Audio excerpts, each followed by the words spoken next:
My fellow Americans, I need to tell you something that's been keeping me up at night, something that should keep all of us awake, because what I witnessed this week in New York City isn't just politics as usual. It's a fundamental test of who we are as a democracy. Before we go any further, I need you to do something. If you believe that democracy is fragile, that it requires our constant vigilance, then please subscribe to this channel. And if you can, become a member, because this conversation, this truth we're about to uncover cannot wait. 3 weeks ago, the people of New York City made their choice. They elected Zohan Mamdani as their mayor, a young democratic socialist who promised rent freezes, economic justice, and a voice for the voiceless. You might agree with his policies, you might not. That's democracy, that's America. I remember watching the election results come in that night.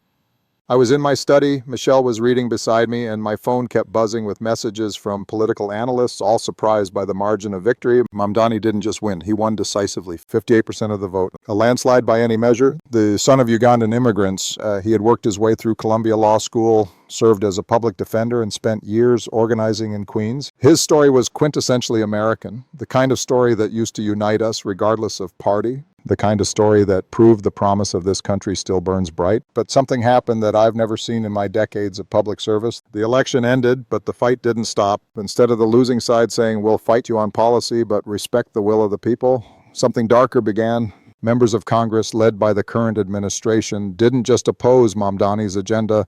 They questioned his right to exist in this country. He should be on the first flight back to Uganda, said Congressman Andy Ogles. Think about that. A sitting lawmaker calling for the deportation of a democratically elected American mayor. But it didn't stop there. Within 48 hours, I watched as the rhetoric escalated to levels I thought we'd left behind in our darkest chapters. Senator Ted Cruz tweeted that Mamdani was a communist infiltrator. Representative Marjorie Taylor Greene called for a citizenship review of all naturalized officials. Fox News ran a primetime segment titled "The Foreign Mayor, How Deep Does It Go?" I found myself thinking about my own experience with these tactics, the birther conspiracy that followed me for years. But this felt different, more coordinated, more dangerous, because this time they weren't just questioning documents, they were demanding action. Deportation, removal, nullification of an election. President Trump held a rally in Long Island, just 30 miles from New York City. We're going to look into this mayor very closely, he said to cheers from the crowd. Very, very closely, and if we find what I think we're going to find, he'll be gone so fast your head will spin. The threat was clear, the message was unmistakable. Vote wrong and we'll find a way to undo it. This isn't about policy disagreement, this is about nullifying your vote. But here's what they didn't expect. Here's the move that caught them completely off guard. Mamdani didn't hide, he didn't back down, he didn't play their game of fear and intimidation. Instead, he did something that sent shockwaves through Washington and inspired millions across the country. He organized. I'll never forget the phone call I got from Mamdani himself on that Tuesday morning. His voice was steady, but I could hear the weight of what he was carrying. Mr. President, he said, I need your advice. But more than that, I need you to know something. I'm not running from this. I'm running toward it. Within 72 hours of the deportation threats, something unprecedented happened. But it started with one simple act that nobody saw coming. Mamdani walked into the lobby of Trump Tower in Manhattan, alone. No security detail, no media entourage. Just a 34-year-old mayor with a manila envelope in his hand. He asked to speak to the former president. When security refused, he did something brilliant. He sat down in that gold-plated lobby and began to read aloud from his naturalization certificate. I, Zohan Mamdani, his voice echoing through the marble halls, do solemnly swear that I will support and defend the Constitution of the United States against all enemies, foreign and domestic. Within minutes, tourists were recording. Within hours, the video had gone viral. Within a day, it had been viewed 15 million times. The image was powerful, a young American in the heart of the building owned by the man threatening him, reciting the oath that made him a citizen, refusing to be intimidated, refusing to hide. But that was just the beginning. Mayors from 47 cities, Republican and Democratic, issued a joint statement. An attack on one democratically elected official is an attack on all of us. I watched from my home as city after city joined what became known as the Democracy Defense Coalition. Los Angeles, Atlanta, Phoenix, even traditionally conservative cities like Jacksonville and Oklahoma City, their message was clear: we will not let you weaponize citizenship against elected officials. The first mayor to call was Eric Garcetti from Los Angeles, then Keisha Lance Bottoms from Atlanta. But the call that surprised everyone came from Jacksonville's Republican Mayor Lenny Curry. I may not agree with Mamdani's politics, he said in a press conference, but I will not stand by and watch the federal government try to overturn a legitimate election. The coalition grew by the hour. Phoenix Mayor Kate Gallego, San Antonio's Ron Nirenberg, even small-town mayors from places like Burlington, Vermont and Boise, Idaho, each one understanding that if this could happen to Mamdani, it could happen to any of them. I found myself thinking about the mayors I'd worked with during my presidency, during the financial crisis, during natural disasters, during the darkest moments of my administration. These were the people who kept America running when Washington was broken. They fixed potholes, ran schools, kept the lights on. They understood that democracy wasn't an abstract concept. It was the daily work of serving people. And now they were under attack simply for doing their jobs. The impact was immediate and stunning. President Trump had threatened to cut federal funding to New York City. But when 47 cities that receive billions in federal aid, stood together, that threat became hollow. You can't punish half the country without consequences. The administration that thought they could isolate one mayor suddenly found themselves facing a unified front of American cities. The very diversity they feared, immigrant mayors, young leaders, progressive voices, became their strength. But the most unexpected impact wasn't political, it was personal. I started getting calls from naturalized citizens across the country, people who had lived in America for decades, who had raised families, built businesses, served in our military. They were terrified if they could go after a mayor who was safe. One call stays with me, Dr. Sarah Chen from Minneapolis. She had come here from Taiwan as a graduate student in 1995, earned her PhD in biochemistry, developed cancer treatments that had saved thousands of lives. She had been an American citizen for 20 years. Mr. President, she said through tears, I've been watching the news about Mayor Mamdani and I can't sleep. I keep looking at my naturalization certificate, wondering if it's really worth the paper it's printed on. And another call from Luis Hernandez in Phoenix, a Marine veteran who had served 3 tours in Afghanistan, naturalized citizen for 15 years, father of 2 American-born children. Sir, he told me, I took a bullet for this country, but now I'm wondering if this country would take my citizenship for how I vote. These weren't isolated cases. My staff started getting dozens, then hundreds of similar calls. And the fear was spreading like wildfire through immigrant communities across America. Mamdani understood this fear, so he did something else that shocked Washington. He announced a citizenship security initiative. Working with legal aid organizations, his administration began offering free legal consultations to any naturalized citizen who felt threatened, not just in New York, but nationwide. The announcement came during a live-streamed town hall from New York's Queens Public Library, the same library where Mamdani had studied for his naturalization test as a teenager. The symbolism was powerful and intentional. My fellow Americans, he said, looking directly into the camera, they want us to be afraid. They want us to question our own belonging. But I'm here to tell you something. You belong here. Your citizenship is not conditional. Your voice matters, and we will not let anyone tell us otherwise. Behind him sat a panel of immigration lawyers, civil rights advocates, and other naturalized citizens ready to volunteer. Within an hour of the announcement, their phone lines were overwhelmed. Within a week, over 10,000 people had signed up. But the numbers only tell part of the story. What really mattered was the message it sent. Here was a young mayor under attack from the most powerful people in the country, using his platform not to defend himself, but to defend others. Not to retreat, but to advance. The legal clinics began operating within days, not just in New York, but in partnership with organizations across the country. Los Angeles, Houston, Miami, Detroit.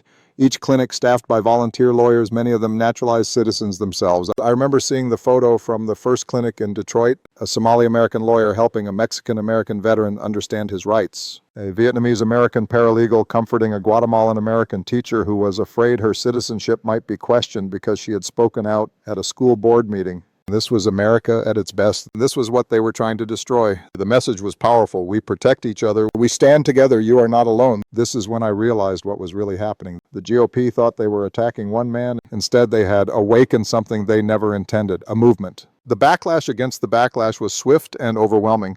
Within 48 hours of Mamdani's Trump Tower appearance, #Citizenship's Not Conditional was trending nationwide. Within a week, over 500,000 people had shared their own naturalization stories online. But it wasn't just social media. Town halls started popping up in cities across America. Democracy defense rallies in places that hadn't seen political activism in decades. High school students organizing constitution clubs to study the naturalization process.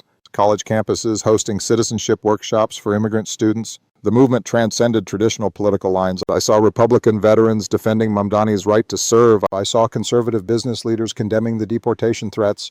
I saw evangelical pastors preaching sermons about welcoming the stranger and protecting the vulnerable. The threats against Mamdani backfired spectacularly. His approval ratings didn't drop, they soared. Donations to his legal defense fund reached $2.3 million in 5 days.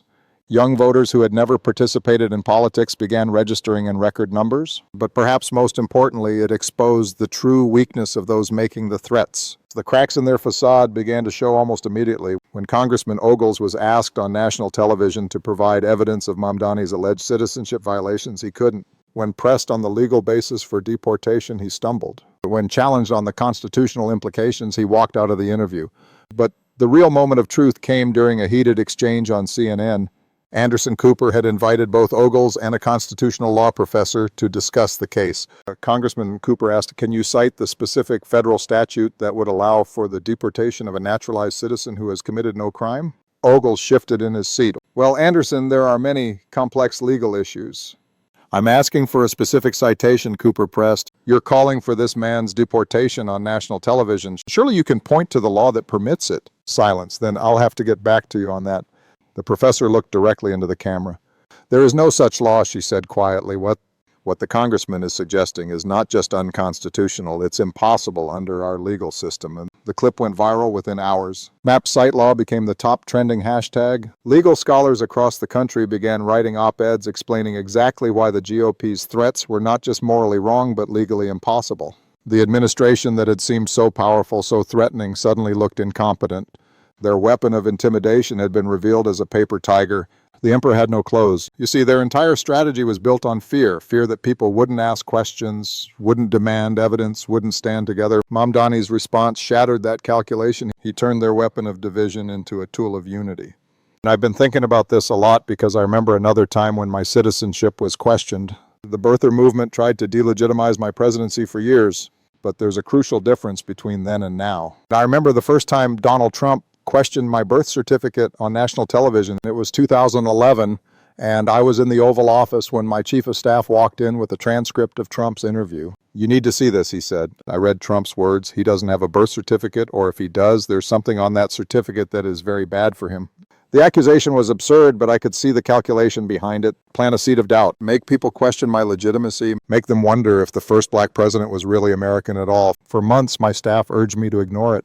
"Don't dignify it with a response," they said. But I watched as the lie spread. I watched as otherwise reasonable people began to question documents they had never questioned for any other president. I watched as my daughters had to hear classmates repeat conspiracy theories about their father. The breaking point came during the White House Correspondents' Dinner in 2011. I had decided to release my long-form birth certificate that morning, and I used the dinner to address the conspiracy directly. "No one is happier than Donald Trump," I said, looking right at him in the audience. Now he can get back to focusing on the issues that matter, like, did we fake the moon landing? The room laughed. Trump didn't. I could see the anger in his eyes, the humiliation. What I didn't realize then was how that moment would reshape American politics for the next decade. But here's what I learned from that experience. When you're under attack for your very identity, for your right to belong, silence is not an option. You have to fight back. You have to tell your own story. You have to remind people who you are and why you're there. That's exactly what Mamdani was doing now. But unlike my situation, where I largely fought alone with institutional support, something different was happening here. When they came after me, I largely fought alone with the support of my party and my administration. When they came after Mamdani, an entire coalition emerged spontaneously. Generation Z activists, immigrant communities, civil rights organizations, and yes, even some Republicans who understood that this crossed a fundamental line. The unexpected impact of the GOP's attack wasn't just political, it was cultural. Suddenly, conversations about what it means to be American were happening at dinner tables across the country. Parents were explaining to their children why threatening to deport an elected official was dangerous. Teachers were using this as a civics lesson about the rule of law. I started hearing stories from across the nation that gave me hope. A high school history teacher in Ohio told me about her class discussion on citizenship. "Mr. President," she wrote in an email, "I've been teaching for 20 years, and I've never seen my students so engaged in a constitutional law discussion. They're asking questions I never thought they'd care about. What makes someone American? Can citizenship be revoked? What happens when democracy is under attack?" A father from Texas called to tell me about his conversation with his 12-year-old daughter. "Dad," she had asked, "if they can try to send away a mayor, can they try to send away my friend Maria's family?" The question had led to a 2-hour discussion about immigration, naturalization, and the difference between legal and illegal in our political discourse. Libraries across the country reported unprecedented demand for books about the Constitution, the naturalization process, and American civics. The National Archives saw a 400% increase in online views of founding documents. Community colleges began offering emergency citizenship classes to help people understand their rights. But perhaps most powerfully, naturalization ceremonies across the country began to take on new meaning. I called Judge Sarah Williams, who presides over citizenship ceremonies in Los Angeles, to ask what she was seeing. Mr. President, she told me, I've been swearing in new citizens for 15 years, but these past few weeks, something's different. The ceremonies are packed, not just with the new citizens and their families, but with community members who just want to witness democracy in action. People are crying, they're applauding longer, they're asking to take photos with the Constitution, and it's like they're seeing it for the first time. The very people the administration wanted to silence found their voice. And here's the part that really has them worried.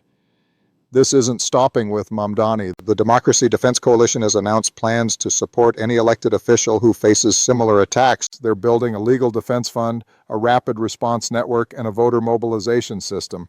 But what the public doesn't see are the late-night phone calls, the secret meetings, the moment when this stopped being about one mayor and became about something much larger. I was on one of those calls last Tuesday night. Mamdani had organized a video conference with mayors from the coalition cities. What was supposed to be a 30-minute strategy session turned into a 3-hour soul-searching conversation about the future of American democracy. Mayor Gallego from Phoenix spoke first. We can't just react anymore. We need to be proactive. We need to build systems that protect democracy before it's under attack, not after.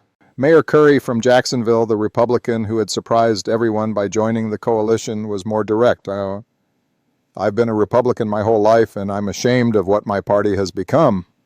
But I'm not giving up on it. I'm going to fight for the Republicans who still believe in democracy. The most powerful moment came when Mayor Kim Janey from Boston shared her story. My grandmother used to tell me about the days when black people couldn't vote, when our citizenship was questioned, when we were told we didn't belong. I thought those days were behind us. But watching what's happening to Zohan, I realized they never really ended. They just found new targets. By the end of the call, they had committed to something unprecedented, a nationwide democracy protection infrastructure. Legal teams in every major city, rapid response communications networks, voter education programs, constitutional literacy campaigns.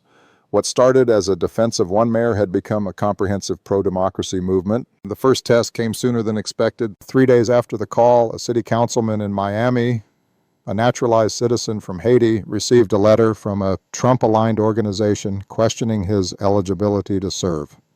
Within 4 hours, the Democracy Defense Coalition had mobilized legal support, media coordination, community organizing. The attack was neutralized before it could gain momentum. Then it happened in Phoenix, then Detroit, then Sacramento. Each time the coalition's response was faster, more coordinated, more effective. What started as an attack on one mayor has become a nationwide democracy protection movement. This is why I believe we're at a turning point. Not because of what the GOP tried to do, we've seen their playbook before, but because of how Americans responded. When they tried to divide us, we came together. When they tried to silence voices, we amplified them. When they tried to sow fear, we chose courage. But let me be clear about something else I've witnessed in these past few weeks. The response to Mamdani's situation has revealed something profound about this generation of Americans that gives me tremendous hope. I think about the 23-year-old organizer in Atlanta who started a TikTok account called Civics for Democracy that now has 2.3 million followers. She's teaching constitutional law to teenagers using social media in ways that are reaching more young people than most high school civics classes ever did. I think about the 67-year-old veteran in Kansas City who had never used social media until this crisis began. He learned how to use Twitter specifically to defend Mamdani. I fought for democracy overseas, he told a local reporter. I can fight for it on the internet too. I think about the group of naturalized citizens in Seattle who organized their own Constitution study circle, meeting every week in a community center to read the founding documents together and discuss what they mean in 2025. When I called to thank them for their civic engagement, the group's leader, a nurse from Ethiopia, said something that stuck with me. Mr. President, we studied for our naturalization test harder than most Americans study for anything. We know this Constitution. It's time we helped other people know it too, that this is what resilience looks like in a democracy. This is what renewal looks like. Not the grand gestures from Washington, but the daily acts of citizenship from ordinary people who refuse to let their democracy slip away. Mamdani's unexpected impact wasn't just surviving their attack, it was transforming it into a catalyst for democratic renewal. But we can't get comfortable. We can't assume this momentum will sustain itself. Democracy requires constant vigilance, constant participation, constant hope. The forces that want to tear down our institutions are still there. They're regrouping, learning, adapting. They'll try new tactics, new lies, new fears. Just yesterday, I received intelligence briefings that troubled me deeply. The same organizations that funded the attacks on Mamdani are now targeting other naturalized elected officials across the country. They're building databases, conducting opposition research, preparing for a coordinated assault on immigrant participation in American politics. They're not giving up, they're doubling down. I've learned that they're planning to challenge the citizenship status of at least 12 other elected officials in the coming months. Mayors, city council members, state legislators, anyone who was born elsewhere and dares to serve in American government. Their goal is clear: intimidate naturalized citizens out of public service, out of political participation, out of American democracy itself. But here's what they didn't count on. The network that emerged to defend Mamdani is now watching. The legal teams are ready. The rapid response systems are in place. The citizens who found their voice aren't going back to silence. 3 weeks ago, when this crisis began, they thought they could isolate one mayor, overwhelm one man, silence one voice. They discovered instead that in America, when you attack one of us, you attack all of us. They learned that our democracy, for all its flaws, still has defenders. They learned that the American people, when push comes to shove, will choose hope over fear, unity over division, democracy over demagoguery. That's the lesson of Zohan Mamdani's unexpected impact. That's the lesson they learned too late. That's why this conversation matters. That's why your voice matters. That's why we must continue to stand together. The choice before us is clear. We can allow fear to divide us, or we can let hope unite us. We can accept attacks on democracy as normal, or we can defend it with everything we have. Zohan Mamdani showed us the way, not through anger or retaliation, but through organization, solidarity, and an unshakable belief in the power of the people. The GOP tried to block him. Instead, they created a movement. That's the unexpected impact they never saw coming. And that's the America I still believe in. Thank you for listening. Thank you for caring. And thank you for never giving up on this great democratic experiment we call home. Now let's get to work.